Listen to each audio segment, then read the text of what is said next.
Assalamualaikum warahmatullahi wabarakatuh. Taruh apa nih? Taruh di atas. Soalnya baterainya ini soalnya gini.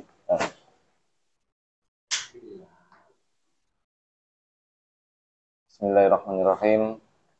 Alhamdulillahirabbil alamin.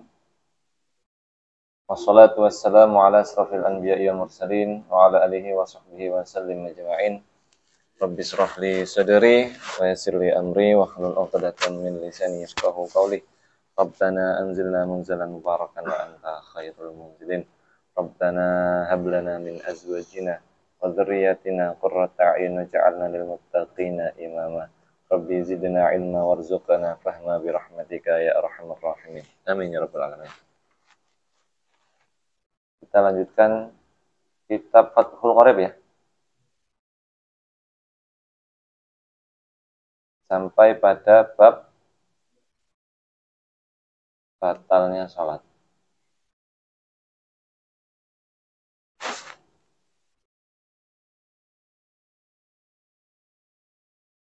Poin ke-7, kitab sholat.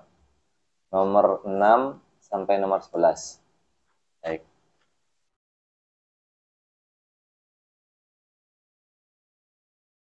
Perkara yang membatalkan sholat ada 11. Yang pertama, perkataan yang disengaja. Gerakan yang banyak, hadas kecil atau hadas besar, adanya najis, terbukanya aurat. Nah, kita masuk pada pembahasan poin nomor 6 sampai 11. Yang nomor 6 adalah berubahnya niat. Ya. Poin nomor 6, berubahnya niat. Terus yang nomor 7 adalah membelakangi kiblat.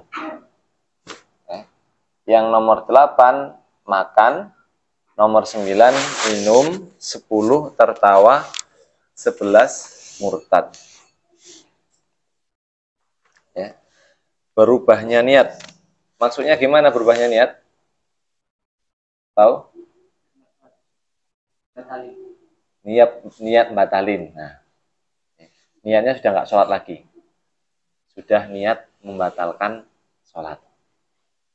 Anda sih sholat, tiba-tiba, wis aku tak mangan nah. Berubah niat. Lebih memilih untuk makan. Itu ya dimaksud berubahnya niat, lebih kepada tentang membatalkan. Niatnya membatalkan. Terus ada nggak kasus orang yang niat membatalkan sholat? Tapi tetap dia sholat? Ada nggak? Dan kalau ada, dalam kondisi yang seperti apa kira-kira? Hah? Perang. Terus? Mbak Bumi.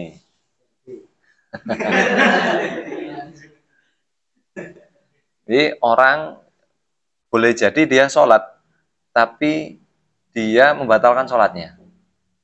Apa contohnya ketika apa? Contoh, ketika yang ada di depannya ini, misalnya, Anda posisinya ada makmum sama orang. Orang di depan ini, Anda tahu, dia ini ketika sujud, kartu kredit, mesin kreditnya buka. Ya kan, biasanya bagian belakang itu buka, ditutup gak iso, wah jelas batal. Dan kalau mau nutup, wah, orangnya karena di depan orang nggak tahu ilmunya, dikira ngajak gelut. Ya, ditarikin loh, apa sih? Kok aku sholat di sujud kok digarai? Sangat beresiko. Jadi, maka kalau sudah sangat beresiko gitu, maka niatnya adalah membatalkan sholat. Atau bisa jadi nggak harus membatalkan sholat.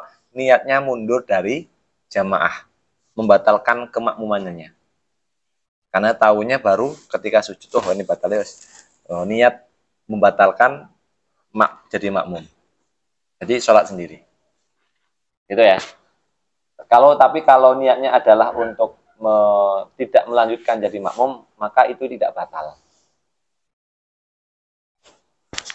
Kemudian yang nomor 7, membelakangi kiblat. Nah, ini jelas. Membelakangi kiblat, orang sholat tapi tidak menghadap kiblat tanpa uzur, maka itu tidak boleh. Ya. Kemudian yang nomor 7 udah nih, 8 makan. Ya.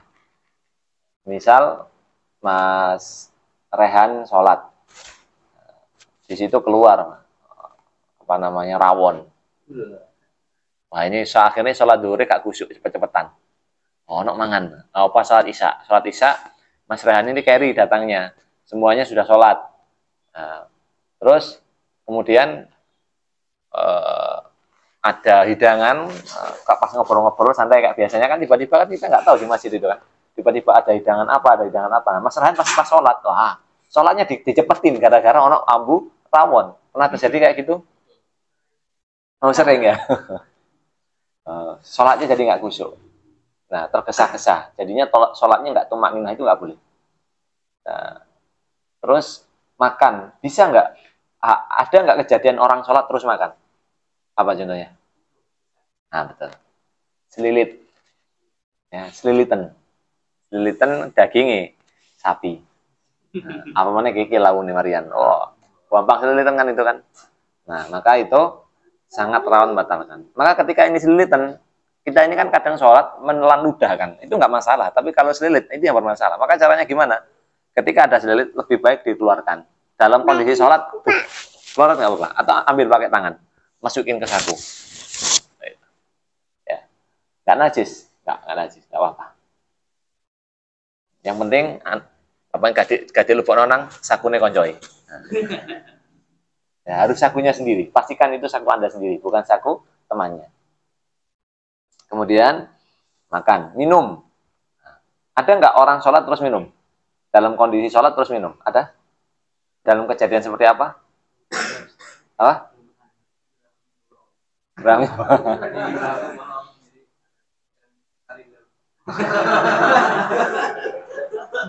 Sampai segitunya imajinasinya ya. Kasusnya biasanya Anda habis makan minuman rasa-rasa yang kuat. Perisa rasanya masih nempel. Terus air liur Anda masih rasa anggur. Kuku Bima, anggur. Masih rasa kuku Bima, anggur. Akhirnya ngelek itu, rasanya cek rasa anggur. Makanya gunanya kumur itu untuk menetralkan rasa. Sehingga lisan atau mulut ini tidak ada rasa sama sekali. Itu tujuannya. Ya, minum. Jadi makanya ketika Anda minum, Anda wudhu ini pastikan mulut ini bersih. Makanya sebelum mau sholat itu pastikan lek iso mendekati sholat, ojo mangan aneh-aneh dile. Ya, mesti ngerti mau adzan, no dikuas. Wah, no apa biasanya arek ya? Gorengan. Nah, gorengannya menggoda. Ketika saeman, puasa sekalian. Nah, apa mana ya? Gorengan nih karek siji. Nah, karena tuh gale ya. Sikat dile ae. Minum. Yang ke-10 adalah tertawa. Sholat, tiba-tiba Allahu Akbar. Eling-eling koncoe sing mari melakukan hal sesuatu yang jenaka atau yang lucu. Entah itu tiba-tiba sholat terlintas di bayangan pikirannya ada orang naik motor terus masuk selokan gara-gara banjir. Nah, ketawa akhirnya. Ketawa, meskipun niatnya nggak ketawa, tapi tanpa sengaja. Itu kan udah jelas, kak kusuk kan? Udah jelas itu nggak fokus itu. Ya, kalau mau ketawa diempet, selama nggak ketawa nggak masalah. Meskipun kepingin ketawa, tapi diempet. Nah, tapi lah, wes ketawa, yes, batal, ya. Kemudian yang nomor 11 adalah murtad. Tahu murtad? Keluar dari agama Islam. Gitu ya. Nah, ini poin 1 sampai poin 11. Ada yang ingin ditanyakan? Oh, banyak ini. Mas Zakaria.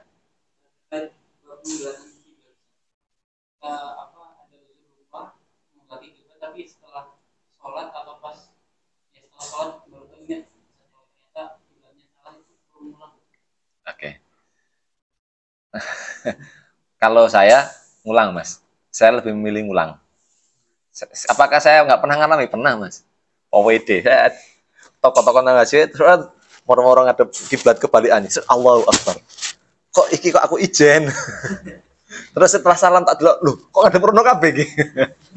Ngono iki kan sing negur dijarno. Nah, ya malu sih ya. Pernah juga waktu itu sholat di perpustakaan. Nah, udah pede, sholat duha, niatnya kan sholat duha nih, pede. Apalagi ada ukti-ukti kan. Saya dulu juga pernah muda, teman-teman. Waktu itu ada apa namanya komunitas pertemuan komunitas kepenulisan. Nah, saya datang termasuk yang pertama. Ada ukti-ukti juga yang datang pertama. Nah, tenang, ini bukan istri saya yang itu. Ya, ukti-ukti yang ya lumayan bikin hati bergetar. Akhirnya saya masuk. Nah, ternyata ketika saya mau ke sholat duha, si ukti-ukti itu juga mau sholat duha di masjid, di musolanya perpustakaan. Wede yang itu. Allahu Akbar. Nah, si ukti itu ya biarin saya. Kan negur kan gak enak. Tapi saya pede. Terus kok ya masih saya nggak perhatian si ukti-ukti ini benerin jilbab atau apa. Ngadap itu, terus ada apa namanya? Ada pegawai perpus. Apa jawil, Mas, kiblatnya salah. Bayangin.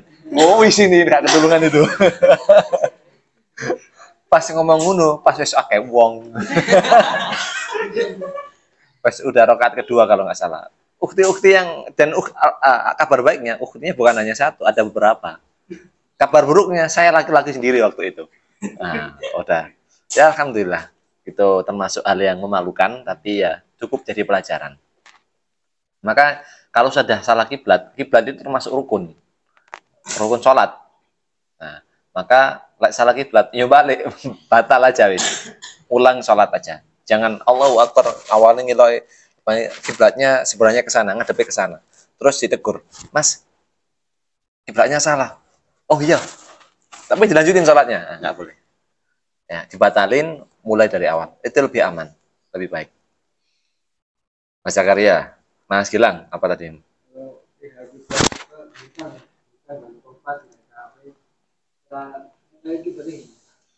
Matahari, Mas. Matahari kan dari timur ke barat.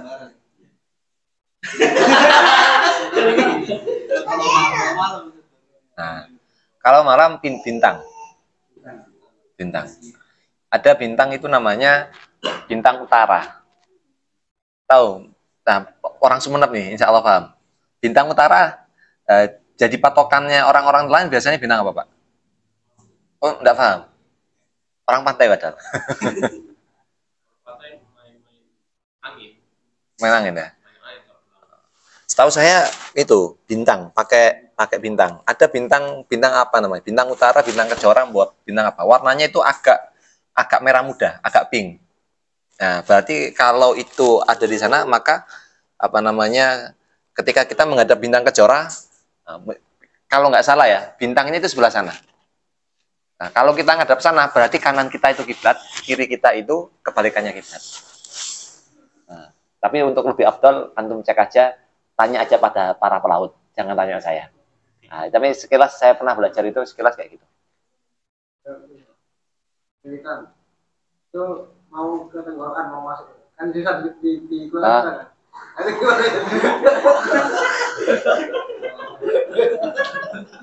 Ya batalin, Mas. Batalin.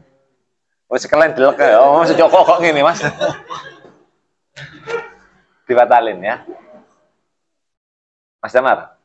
Kalau si ketawa, kalau senyum gitu, jadi bisa ditolak, terus ada yang lawak, jadi senyum gitu. Lah kok iso. Ya, kalau senyum itu lebih berhati-hatinya mending dibatalin. Ya.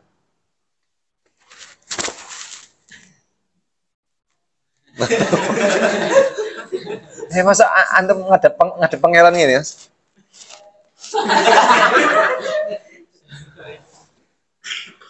Ya, lebih baik kalau saya sih lebih baik main aman di ini aja, dibatalin. Karena apa namanya lebih berhati-hati lah. Ada lagi dari teman-teman?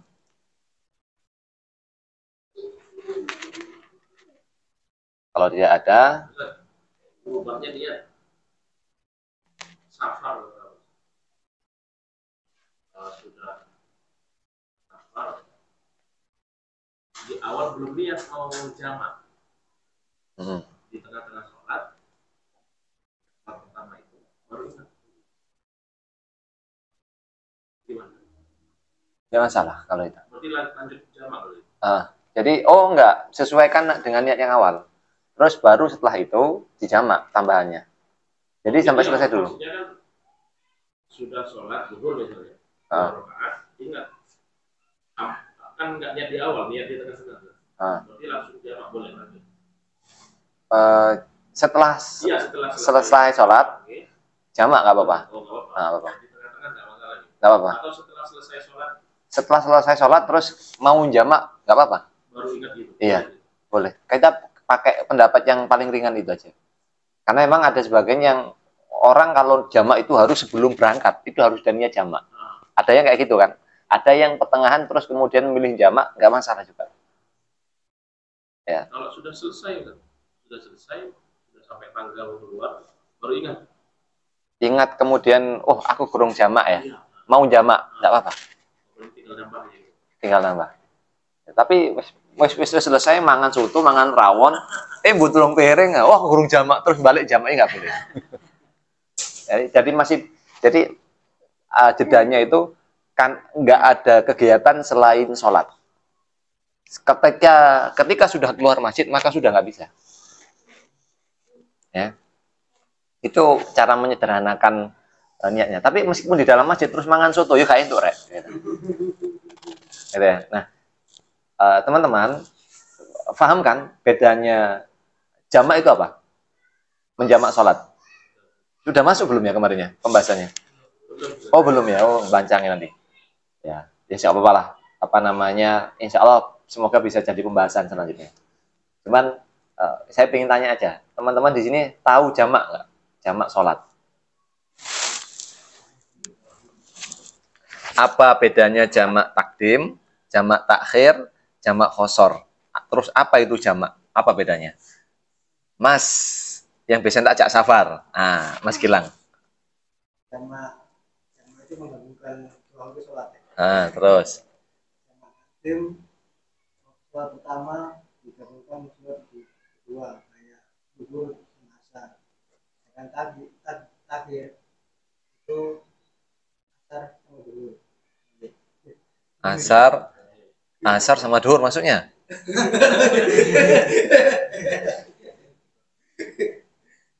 Dan takhir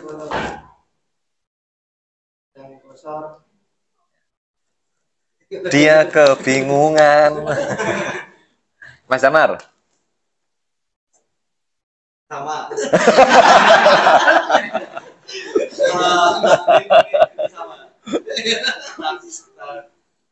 Takhir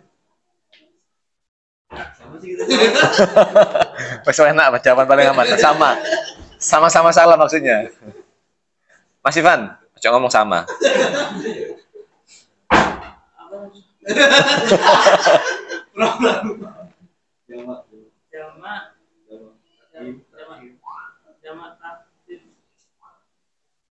Bingung Ustaz? Oke, bingung. Mas Zakaria?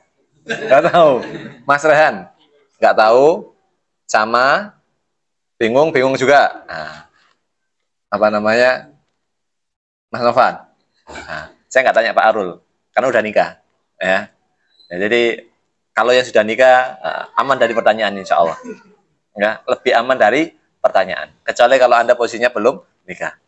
Nah, nanti di belakang bisa sambil tanya-tanya.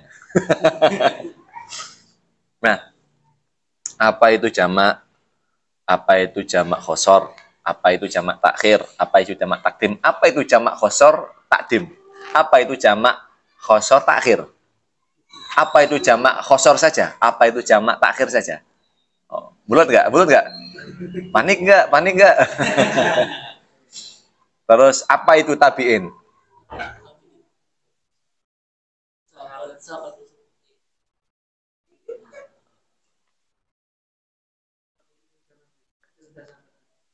Apa? Apanya yang sudah sahabat Nabi?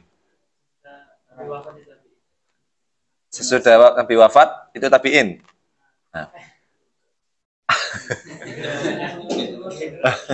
Ada tabiin, ada tabiut. Ada tabiin tabiut, ada tabiut tabiin. Ayo, bingung nggak tuh? Ada tabiin tabiut tabiin tabiut. Ayo. Puyeng. Alhamdulillah. Jadi, oke, kita nggak melebar ke tabiin, ya. nggak melebar ke tabiin tabiut, tabiin tabiut, tabiin. Kita nggak melebar ke sana. Kita fokus kepada jamak. Nah, kalau jamak ini prequel sebelum masuk pada materi sholat jamak ya. Kalau jamak itu menggabungkan sholat pada meringkas. Intinya jamak itu menggabungkan sholat pada waktu yang sama. Semisal jamak sholat duhur ditaruh di waktu asar, itu namanya jamak. Sholat asar ditaruh di waktu duhur, itu juga namanya jamak. Nah, jamak itu dibagi. Ada namanya jamak khosor, ya, ada yang jamak biasa menurut jumlah rokaat. Kalau khosor artinya itu meringkas.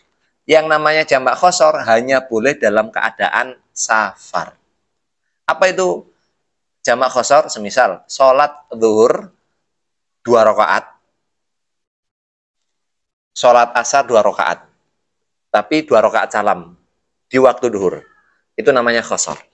Tapi kalau yang namanya jamak khosor takdim, ya, itu artinya menjamak khosor tapi disegerakan. Sholat asar ditaruh di waktu duhur tapi diringkas. Paham? Tapi kalau jamak khosor takhir, maka dalam kondisi safar meringkas sholat di waktu. Itu memorinya tolong. Ayo, adik, nggak boleh adik. Nah, itu nggak boleh ya. Diamankan Mas Damar. Nah, kalau jamak takhir, sampai mana tadi? Ya, jamak takhir khosor artinya itu sholat di waktu duhur, duhur tuh diringkas 2 rakaat, tapi bukan di waktu duhur, tapi di waktu asar. Nah, boleh menjamak khosor hanya dalam keadaan safar. Sakit itu hanya boleh menjamak, tapi tidak boleh mengkhosor. Paham sampai sini? Jelas ya? Nah, tak takut tidak jelas.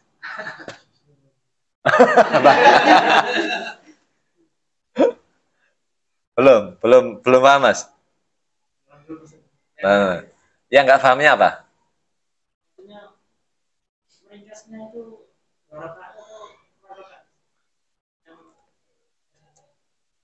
jamak khosor itu meringkas yang 4 rakaat jadi 2 rakaat.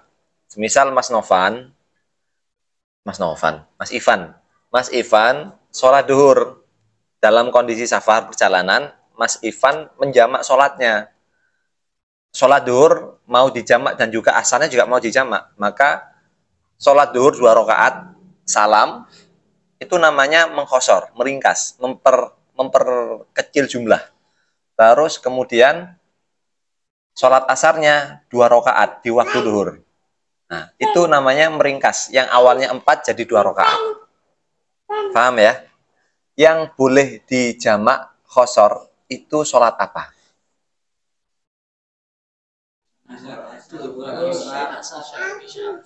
Apa? Duhur, asar. Ya. Oke. Tidak saya perpanjang. Waktunya, ya itu prequel ya. Jadi wawasan kita tentang sholat jamak ini ternyata teman-teman banyak yang masih belum paham. Terus lek safar menunggu piye rek. Karuan kayak Ustadz Arul. Nah, ada inisiatif. Ustadz, kalau dalam posisi jamak gimana Ustaz? Kalau safar, ini fikihnya seperti apa? Nah, saya lihat yang baru inisiatif untuk menanyakan hal itu baru Ustaz Tarul. Teman-temannya enggak. Lah, lek arek-arek iki safar piye iki? Ya. Jadi nanti insya Allah akan kita bahas lebih detail tentang jamak qasar. Baik, sampai sini dulu. Semoga yang sedikit ini bermanfaat untuk kita semua. Jika ada yang salah itu murni datangnya dari saya. Jika baik dan benar itu datangnya dari Allah. Kita tutup dengan alhamdulillahirabbil alamin. Alhamdulillahirabbil alamin. Alhamdulillahirabbil alamin. Astagfirullahaladzim, astagfirullahaladzim, astagfirullahaladzim. Subhanakallahumma bihamdika asyhadu an la ilaha illa anta astaghfiruka wa atubu ilaik.